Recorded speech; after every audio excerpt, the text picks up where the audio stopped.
I was in the Navy Seabees from 1967 to 1970. I was classified as an E5, which was a builder second class.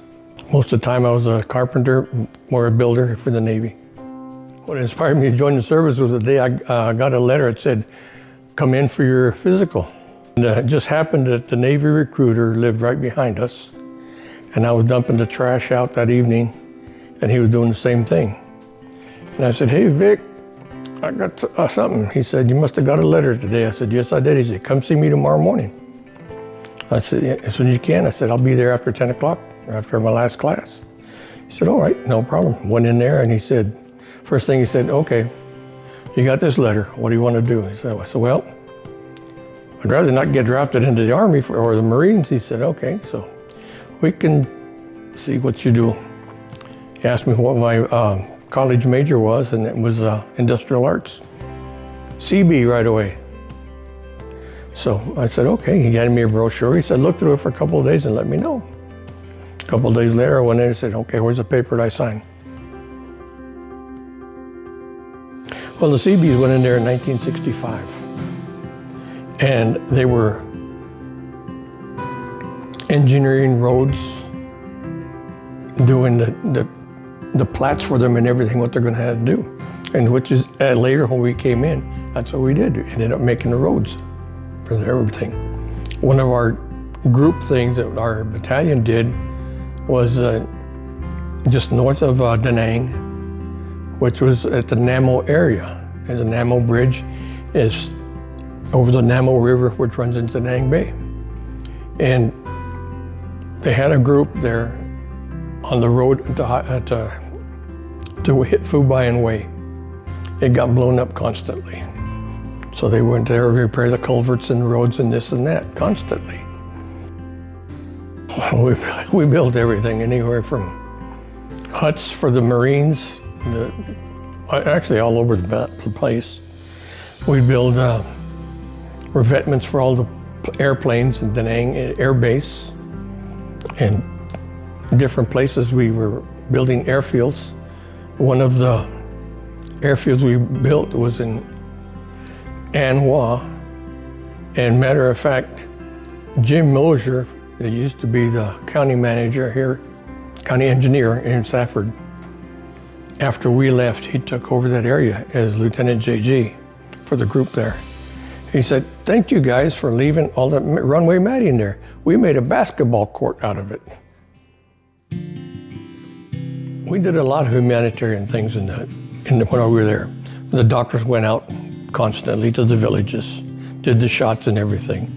And then we had the women of the battalion would send clothing over, and we supported one of the orphanage schools near us, a Catholic school. And we were working over there replacing the roof one day, and they said, oh, we got more stuff coming in, so we helped them unload and everything. Oh, wait a minute, there's a t-shirt here from New Mexico. There's one from Arizona. People sent in from stuff everywhere. Our base was right at the end of Da Nang Bay. You look out and you can see out the end of Da Nang Bay. And what was the end of at Da Nang Bay in 1969? The USS New Jersey, shooting over us every night. Yeah, you could hear it. You could feel it. You could feel the concussion clear across. They're doing well in 1962, when I was a freshman in high school. I worked with wood for years, and then working when we were in Vietnam, they said, oh, you're an industrial arts major. I said, yep. Have you welded? I said, yes. He said, okay, you can help us weld too. So we were welding pole tanks, petroleum oil tanks there in Da Nang Airfield. And what happened was the night we finished it, and they had just started filling full of fuel oil, they had a rocket land right in the middle of it. So all of our work went down there. We were at the rifle range at Camp Pendleton, getting ready to go for our second deployment to Vietnam. And they said, came out the list and said, the following people were getting early out. Okay, my name was on the list. And it's like one of those things. Don't twist my arm, I'm going home.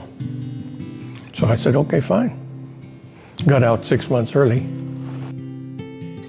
When we came back in 68, no, 69, it was March 69. And it was my parents' 25th wedding anniversary. And it just so happened they were having a celebration that evening. We got to the base in California, and they said, okay, you guys are gonna fly out today? All right. And flew into Tucson, and one of my cousins picked me up and brought me to the house. And as soon as I walked in, the curfew siren went off. And anybody in Vietnam knew that if you heard a siren, it meant incoming rounds.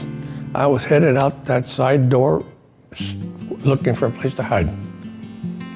And everybody said, hold on, wait up, you're back home.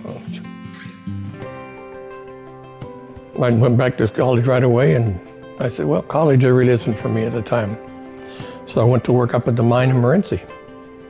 And I worked there for a few years, and then one day the foreman came in, he said, you know more than a lot of our apprentices do already. He said, give me a list of all the classes you had in the service. So I went home and got a list of all the classes. He looked at the list the following morning. He said, well, let me tell you what, you've been a journeyman since yesterday. He said, you've got more experience on a lot of stuff here, and you've done some of the stuff that our workers here have never done. And one of them was using power actuated tools. They had to get somebody to come in licensed. I said, well, I've still got my license, it's still active.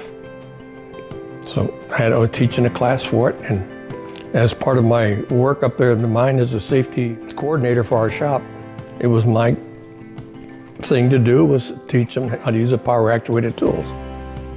I still do woodworking, metalwork constantly. I was a Boilermaker welder up at the mine for 35 and a half years, and somebody always wants something fixed or made. Lots of times I piddle around, I've got piles of different projects. Matter of fact, I've got 2 of them I've got to finish up to take to our military reunion in Nashville. I went back to Vietnam in 2002 with the Vietnam Veterans Tours of Peace, which were based out of Tucson. And the president of the group is a Safford alumni. We were at the Safford High School reunion, and he said, you want to go to Vietnam? And I said, are you freaking crazy? Then he explained to me about the Tours of Peace and what they did.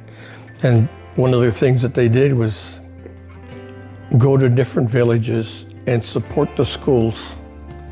And not only that, if they found dog tags, they'd bring them back to the United States and connect them with the families. Our base, nothing was left of our base. Matter of fact, you look at the pictures of it now, and there's nothing but homes up to the base. We were in Da Nang. We were driving down the road, and we saw, hey, that's an old army truck pulling a trailer. And there were Jeeps in pristine condition that we had left there. Because it took years and years to get everything over there, and it would take years and years to get everything back. And it's one of those things that nobody wanted us over there anymore. We wanted to get the hell out of town, out of Dodge, actually, what it was. When we went back to Vietnam, we toured from anywhere from Ho Chi Minh City, which is Saigon, all the way up to Khe Sanh.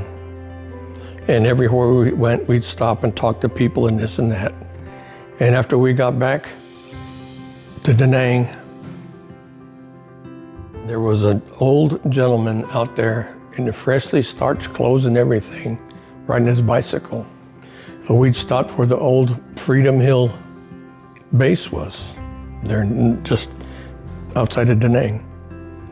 And we spotted some stuff on the ground, and it looked like a part of a poncho or rain covers that they used to use on the huts, on the windows.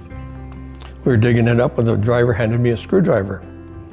And the old man, through our interpreter, asked what I was doing. And he said, he told him that I had been in Vietnam and we were there before, in that area there. And explained to him that I had been a CB. He said, oh, CB's good, CB's good. And he everywhere he went, CB's good, because they knew what the CBs did.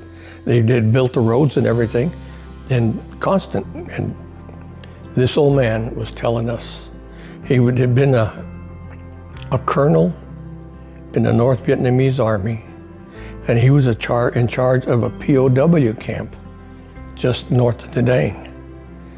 And he said, you know what? You guys did what you had to do. It was a war.